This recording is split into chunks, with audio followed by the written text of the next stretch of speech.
मुलांनो, आपण आजच्या लेक्चरमध्ये सेकंड लॉ स्टडी करणार आहे. मी आधीच्या लेक्चरमध्ये तुम्हाला मोनो हायब्रिड क्रॉस एक्सप्लेन केलेला होता. या मोनो हायब्रिड क्रॉसच्या बेसिसवरती सेकंड लॉ जो आहे तो पॉस्च्युलेट केला गेला आहे. तर आपण आज पाहणार आहोत सेकंड लॉ.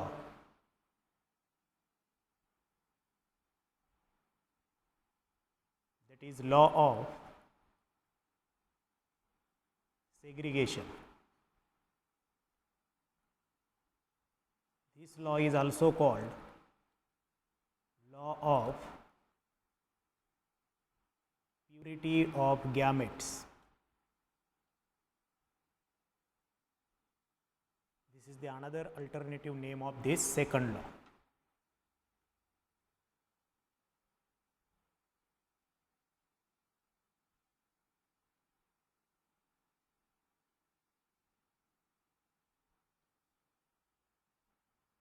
या लॉचं स्टेटमेंट्स असं आहे की F1 हायब्रिड जो फॉर्म झालेला आहे म्हणजेच फर्स्ट फिलियल जनरेशन किंवा फर्स्ट जनरेशनमधला जो ऑफस्प्रिंग्ज आहे मोनो हायब्रिड क्रॉसमधला तो कुठला होता पहा. एक्झाम्पल मी इथे तुम्हाला सांगतोय.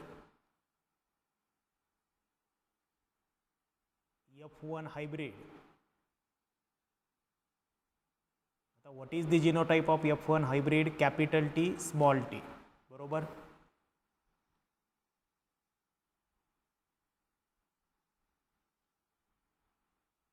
When gametes are formed from this hybrid, जेव्हा या हायब्रिड पासून गॅमेट्स फॉर्म होतात,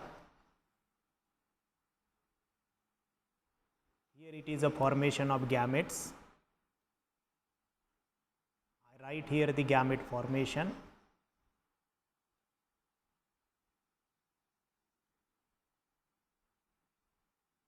Then what happens? These two alleles, how many alleles are here? Capital T, small t, these are the two alleles. These are two alleles. They are remain together in F1 hybrids. But when gametes are formed, then each allele, that means this capital T, enters into one gamete and this small t, this second allele, enter into the different gametes. That means two alleles get separates and enters into different gametes. This is called law of segregation. What is meant by segregation? Segregation means separation. म्हणजेच जे दोन ॲलिल्स आहेत जे एकत्रित होते F1 हायब्रिडमध्ये, जेव्हा त्यांच्यापासून gametes form झाले त्यावेळेस हे दोन्हीही ॲलिल्स काय झालेले दिसत आहेत तुम्हाला? सेपरेट झालेले दिसत आहेत. म्हणूनच याला काय म्हणायचं? Law of segregation. इथे काय दिसते तुम्हाला? Separation of ॲलिल्स. ॲलिल्सचं काय झालं? Separation. And what is mean by separation? Separation म्हणजेच तुम्ही काय लक्षात ठेवायचं? Segregation.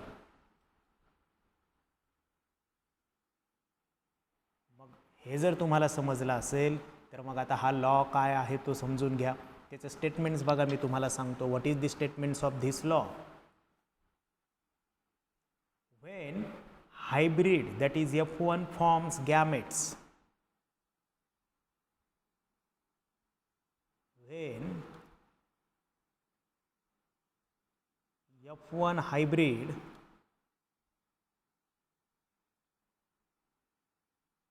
forms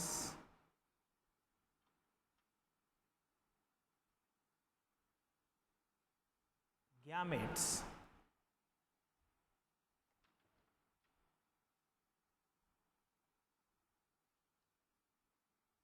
the allele segregates. काय दिसते तुम्हाला? ॲलिल्स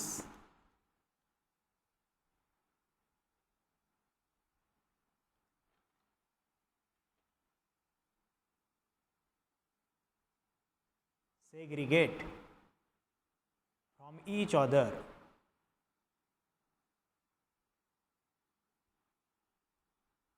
Alleles segregate from each other and enters in different gametes.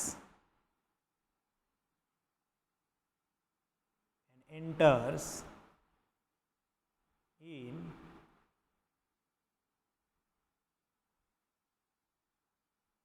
different gametes. This is the law of segregation. आणि मग या लॉला law of purity of gametes का म्हणायचं? Because each gamete receives only one allele from a pair.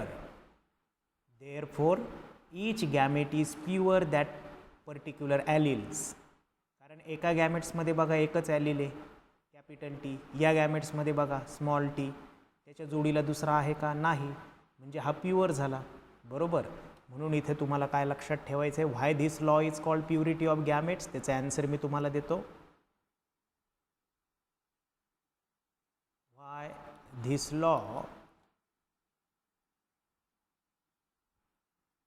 is called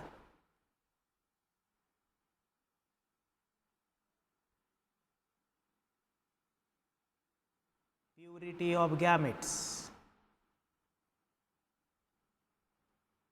Because each gamete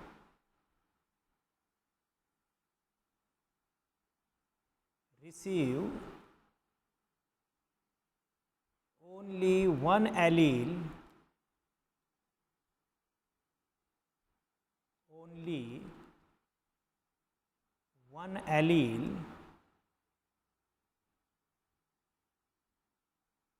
from a pair. Therefore, gamete are pure for that particular allele.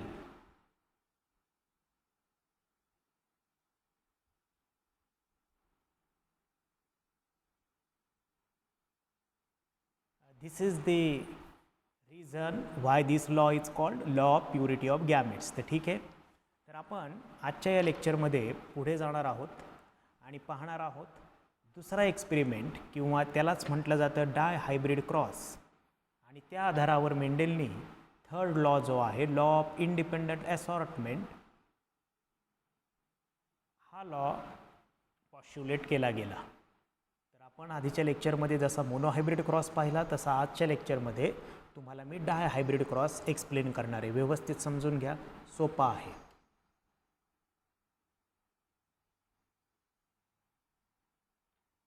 तर आपण पाहूया second cross which is called dihybrid cross.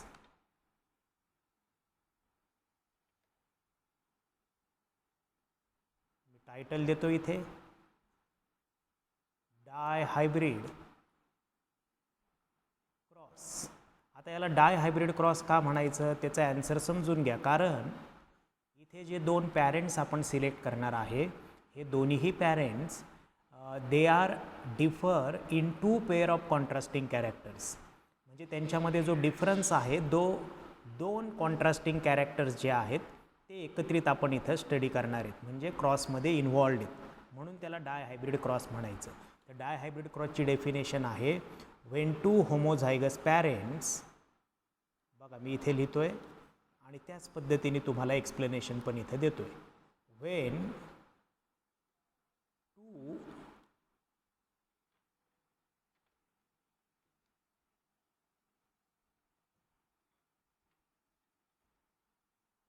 homozygous parents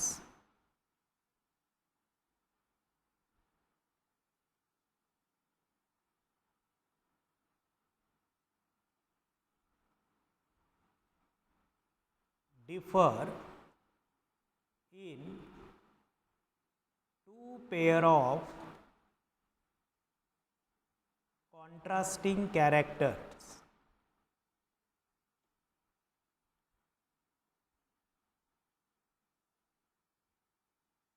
are crossed, then it is called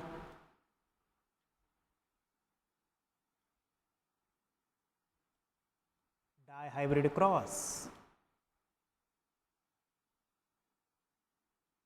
Then it is called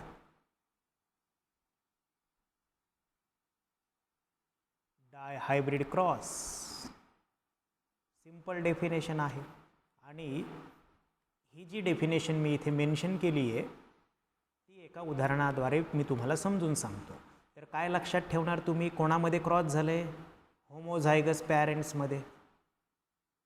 ह्या पॅरेंट्समध्ये difference किती पेअरचा आहे? 2 pair of contrasting characters. हे लक्षात ठेवा. जर single pair of contrasting character असला असता तर कुठला क्रॉस झाला असता? मोनो हायब्रिड, जो आपण आधी स्टडी केला आहे.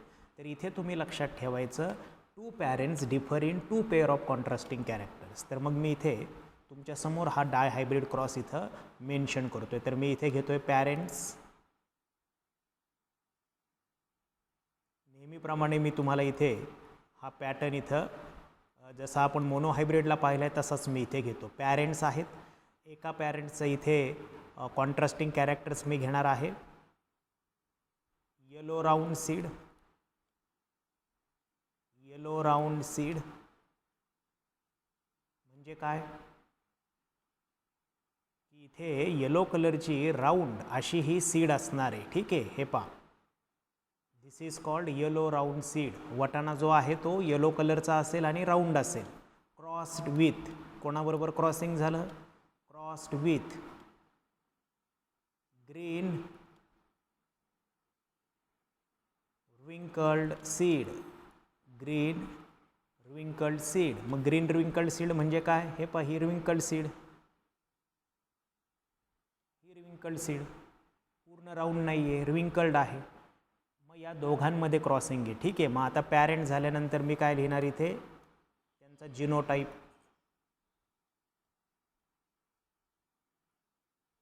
मग आता येलोसाठी मी जिनोटाईप लिहितो कॅपिटल वाय, कॅपिटल वाय. राऊंडसाठी मी लिहितो कॅपिटल आर, कॅपिटल आर. तसंच ग्रीनसाठी मी घेतो स्मॉल वाय, स्मॉल वाय. आणि रिंकलसाठी मी घेतो स्मॉल आर, स्मॉल आर. तर हा झाला जिनोटाईप. आता मी लिहितो गॅमेट्स. मग आता गॅमेट्स बघा, टोटल किती क्रोमोझोम्स आहेत? 4 आहेत. मग गॅमेट्समध्ये किती जाणार? 2 जाणार. प्रत्येक पेअरमधला एक एक जाणार. मग या पेअरमधला तुम्ही जर पाहिलं, हे पहा, ही जी पेअर आहे या पेअरमधला एकच जाणार आणि या पेअरमधला एकच जाणार. म्हणजे काय येणार? कॅपिटल वाय आणि कॅपिटल आर. इकडे कसे गॅमेट्स येणार? Small Y, small R. तर अशा पद्धतीचे याच टाईपचे गॅमेट्स इथे फॉर्म होणार आहे. म्हणजे 2 टाईप बघा इथे. गॅमेट्स कसा आला? Capital Y, capital R, small Y, small R. तर हे 2 प्रकारचे गॅमेट्स इथं काय झाले? फॉर्म झालेत. आणि मग आता F1 जनरेशन म्हणजे पहिली पिढी. F1 generation.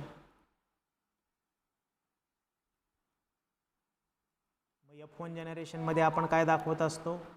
यांचं युनियन, या दोघांचं युनियन होणार, 2 गॅमेटचं. आणि मग पहिली पिढी अस्तित्वात येणार. आता पहिल्या पिढीमध्ये जिनोटाईप कसा येणार? मग तुमच्या समोर आहे capital Y, small Y, capital R, small R. बरोबर, हा जिनोटाईप येणार.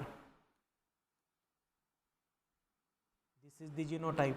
मग याच्यावरून तुम्हाला सांगायचं आहे की आता या सीड्स कशा असतील, हे वाटाणे कसे असणार आहेत. तर तुम्ही नेहमी लक्षात ठेवायचं की मेंडेलचा लॉ काय सांगतो? पहिल्या पिढीमध्ये डॉमिनंट कॅरेक्टर असतात. म्हणजे कॅपिटल वाय आहे म्हटल्यानंतर ही सीड कशी असणार? येलो. आणि कॅपिटल आर असल्यामुळं राऊंड. म्हणजे सगळ्या सीड्स कशा असणार?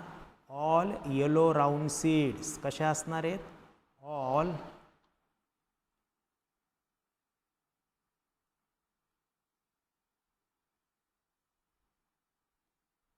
Yellow round seeds. बरोबर. हा काय आहे? F1 इंडिव्हिज्युअलचा जिनोटाईप. आणि सगळ्या सीड्स कशा आहेत? Yellow round. म्हणजे अशा पद्धतीने सगळ्या सीड्स आहेत येलो राऊंड. बरोबर. आणि आता आपण जाऊया सेकंड जनरेशनकडं, म्हणजे पुढच्या पिढीकडं. मग पुढच्या पिढीसाठी आपण काय करतो?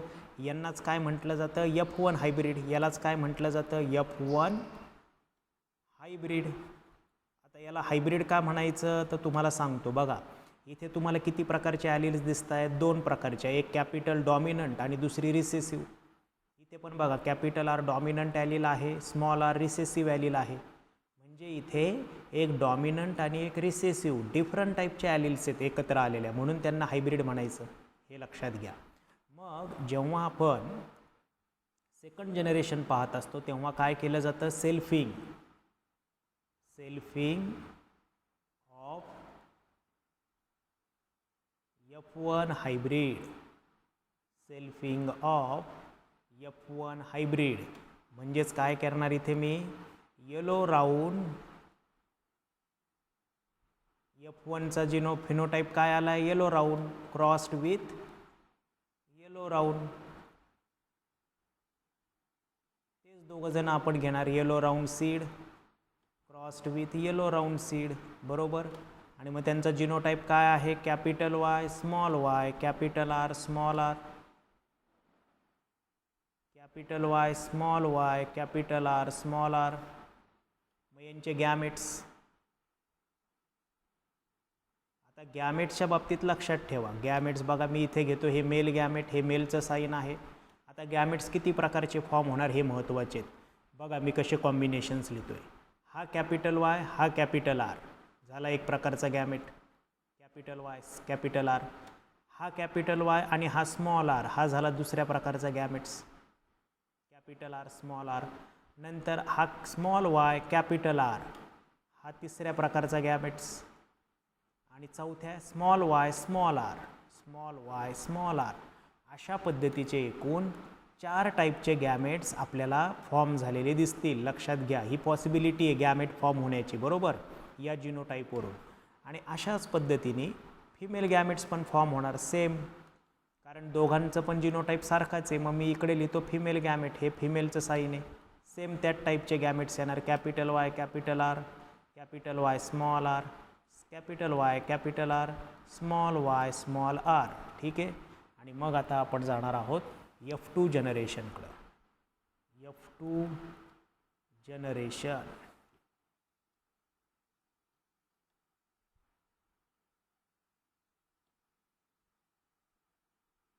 F2 generation by Punnett square.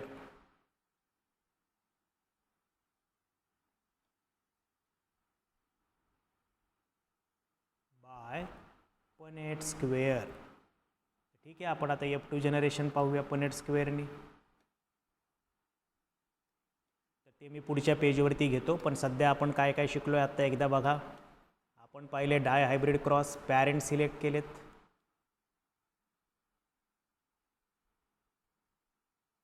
पॅरेंटमध्ये काय घेतलेत? येलो राऊंड सीड आणि ग्रीन रिंकल सीड, त्यांचा जिनोटाईप लिहिला आहे. नंतर गॅमेट्स आणि F1 जनरेशन. F1 जनरेशनमध्ये आपल्याला हा F1 हायब्रिड मिळाला आहे, जिथं ऑल येलो राऊंड सीड्स आहेत. मग आपल्याला F2 जनरेशनसाठी काय करावं लागतं? सेल्फिंग करावं लागतं F1 हायब्रिड्समध्ये. म्हणून आपण पुढचं काढली स्टेप घेतली, सेल्फिंग ऑफ F1 हायब्रिड. मग त्याच्यामध्ये आपण 2 F1 हायब्रिड्स इथं लिहिलेत येलो राऊंड, त्यांचे जिनोटाईप्स आपण इथं लिहिलेत, हे पाहे. आणि त्यांच्यावरून आपण गॅमेट्स लिहिलेत. 4 प्रकारचे गॅमेट्स काय झालेले दिसत आहेत आपल्याला? फॉर्म झालेले दिसत आहेत. आणि आता आपण बघूया F2 जनरेशन. ठीक आहे. तर बघा मी इथे F2 generation Punnett square draw करतो.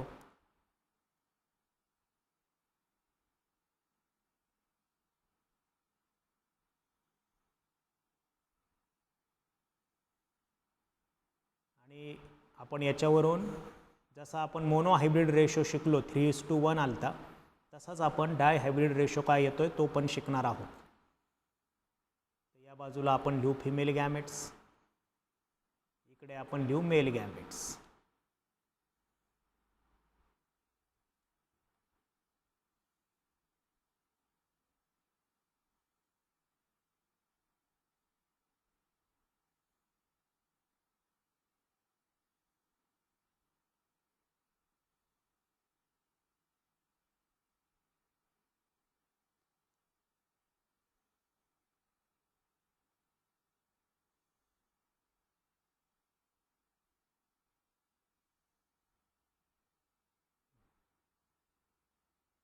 पहा मी इथे गॅमेट्स लिहितोय, इकडे लिहितो मी male gametes, capital Y capital R, capital Y small Y capital R small R, आणि इकडे मी लिहितो female gametes, capital Y capital R, capital Y small Y capital R small R. झाले, मी गॅमेट्स लिहिलेत. आता त्यांचे कॉम्बिनेशन्स लिहितो पटपट. बघा इथे कॉम्बिनेशन कसं येणार, capital Y capital R, capital Y capital R small R, capital Y capital R small Y. आधी नेहमी कॅपिटल आधी लिहायचं लेटर जर असेल तर, capital Y capital R small R. तसेच मी पुढचे पण आता कॉम्बिनेशन्स पटपट लिहितोय.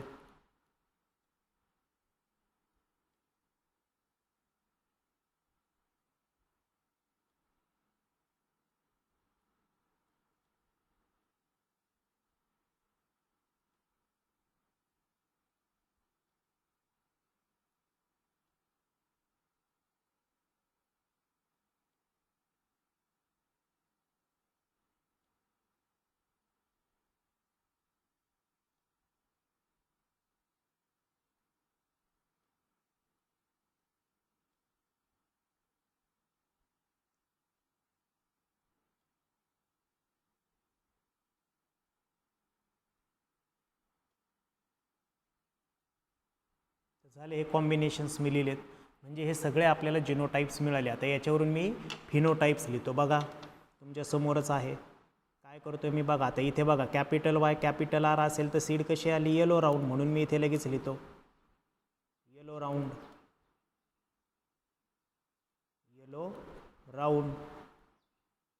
बघा कॅपिटल वाय कॅपिटल आर आहे म्हणजे सीड कशी आली, येलो राऊंड. डॉमिनंट जीन असेल तर बिंदास लगेच लिहायचं तिथे. कॅपिटल वाय कॅपिटल आर आहे म्हणजे सीड परत कशी आली, येलो राऊंड.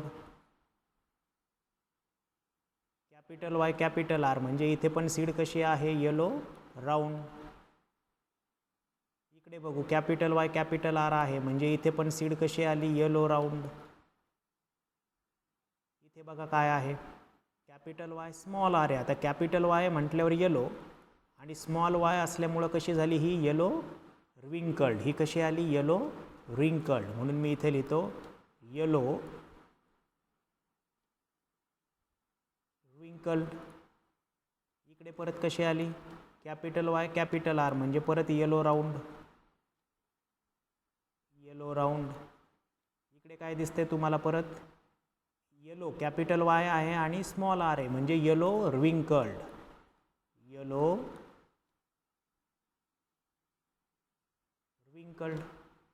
तसंच आता परत कॅपिटल वाय कॅपिटल आर आहे म्हणजे परत इथं सीड आली, येलो राऊंड. इथे बघा कॅपिटल वाय कॅपिटल आर, परत येलो राऊंड. इथे मात्र बघा स्मॉल वाय आणि कॅपिटल आर आलाय. स्मॉल वाय म्हणजे ग्रीन, म्हणजे इथं काय येणार, ग्रीन राऊंड. ही कशी आली, ग्रीन राऊंड. कॅपिटल आर असल्यामुळं राऊंड. इथे पण काय येणार, स्मॉल वाय कॅपिटल आर म्हणजे परत ग्रीन राऊंड. इथे कॅपिटल वाय कॅपिटल आर म्हणजे परत इथे आली येलो राऊंड.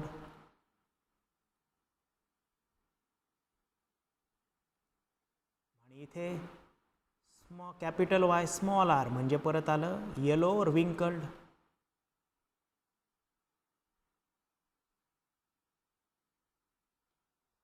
आणि इथे स्मॉल वाय कॅपिटल आर म्हणजे ग्रीन, कॅपिटल आर असल्यामुळं राऊंड.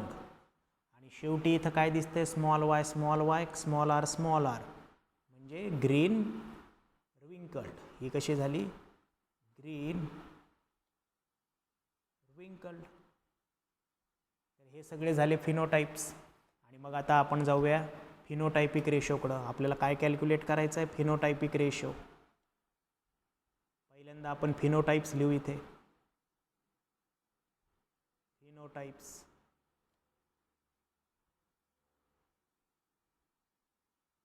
बघा एकूण फिनोटाइप्स किती आहेत. फर्स्ट येलो, फर्स्ट आहे येलो राऊंड,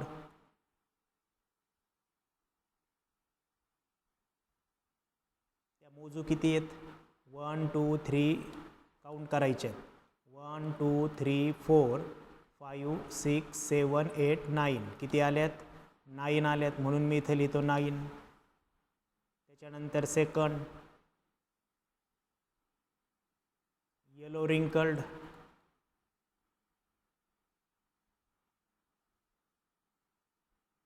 त्या काउंट करू किती आहेत, 1 2 3, किती आहेत, 3 आहेत, म्हणून मी इथे लिहिलो 3. त्याच्यानंतर थर्ड ग्रीन राऊंड,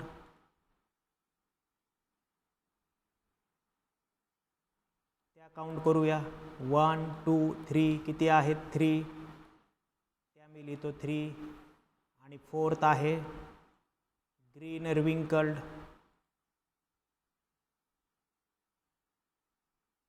आणि ग्रीन रिंकल्ड किती आहे, ओनली 1. मग हे फिनोटाइप्स आहेत. मग याच्यावरून आपल्याला फिनोटाइपिक रेशो मिळाला, किती मिळाला phenotypic ratio, what is the phenotypic ratio, मग तुम्हाला लिहायचं आहे फिनोटाइपिक रेशो.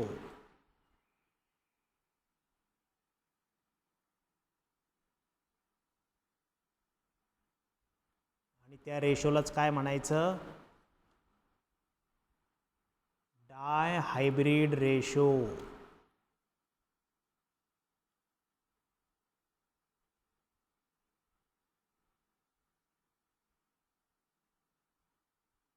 किती आला तो रेशो, पहा तुमच्या समोर आहे, 9:3:3:1. This is the dihybrid ratio और फिनोटाइपिक रेशो. तर मग तुम्हाला इथं समजून घ्यायचं आहे की याच्या आधारावरती थर्ड लॉ कसा पॉस्ट्युलेट केला गेला. तर तुम्हाला काय पाहायचं आहे की बघा, पॅरेंट जे आपण निवडले होते, हे पहा तुमच्यासमोर मी दाखवतोय, हे पॅरेंट्स आहेत. तर तुम्ही जर पाहिलं तर पॅरेंटचा फिनोटाईप बघा बरं काय आहे, येलो राऊंड सीड, आणि दुसरे कुठला पॅरेंट होता, ग्रीन रिविंकल्ड सीड, बरोबर ना, हे दोघंच जण होते. परंतु दुसऱ्या पिढीमध्ये आपल्याला 2 नवीन कॉम्बिनेशन आले. कुठले 2 नवीन कॉम्बिनेशन आले, येलो रिंकल्ड. येलो रिंकल्ड म्हणजे हे पहा, ही अशी सीड आली, येलो कलरची पण कशी, रिविंकल्ड असणारी. आणि ग्रीन राऊंड, आणि ग्रीन कलरची राऊंड, बरोबर. ओरिजिनल काय होतं आपल्याकडं, येलो राऊंड होती. पॅरेंटचं कॉम्बिनेशन काय होतं, पॅरेंटचा फिनोटाईप येलो राऊंड आणि ग्रीन रिविंकल्ड. हे दोघं जण कसे होते, पॅरेंट कॉम्बिनेशन. हे पहा, येलो राऊंड पण पॅरेंट होतं आणि ग्रीन रिविंकल्ड सुद्धा पॅरेंट कॉम्बिनेशन होतं. परंतु हे 2 न्यू कॉम्बिनेशन्स आले, येलो रिंकल्ड आणि ग्रीन राऊंड. मग हे न्यू कॉम्बिनेशन कसं काय आलं, आणि हे न्यू कॉम्बिनेशन्स कशामुळं आलं, तर जे ॲलिल्स होते F1 इंडिव्हिज्युअल्समध्ये, हे पहा, हे ॲलिल्स, these are the alleles which is present into the F1 hybrid. These alleles separate, segregate and independently assorted. आणि यांचं काय झालं, इंडिपेंडंट असॉर्टमेंट झालं. कसं तुम्हाला मी सांगतो बघा. काय दिसतं इथं, हे पहा, capital Y, small Y, capital R, small R, हे असं होतं, बरोबर. These are the alleles. When gametes are form, जेव्हा गॅमेट्स यांच्यापासून फॉर्म झाले तेव्हा काय झालं, दीज 2 ॲलिल्स सेपरेट, हे दोघं जण पहिल्यांदा सेपरेट झाले, कॅपिटल वाय आणि स्मॉल वाय, हे दोघं पण सेपरेट झाले, कॅपिटल आर आणि स्मॉल आर. आणि सेपरेशन झाल्यानंतर त्यांच्यामध्ये इंडिपेंडंट असॉर्टमेंट झालं. That means this capital Y pairs with capital R, or this capital Y may be pairs with this small r. This small y may be pairs with this capital R, or this small y may be pairs with this small r. यालाच काय म्हणायचं, independent assortment. म्हणजे त्यांच्यामध्ये independent assortment झालं आणि त्याच्यामुळे किती प्रकारचे गॅमेट फॉर्म झाले, 4 प्रकारचे गॅमेट्स फॉर्म झाले. याला काय म्हणणार मी, इंडिपेंडंट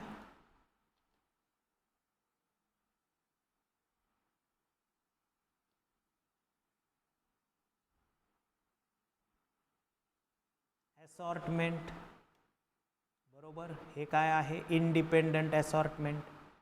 आणि या इंडिपेंडंट असॉर्टमेंटमुळंच किती प्रकारचे गॅमेट्स फॉर्म झाले? 4 प्रकारचे गॅमेट्स फॉर्म झाले. कुठले कुठले? Capital Y capital R, capital Y small Y capital R, small Y small R. बरोबर.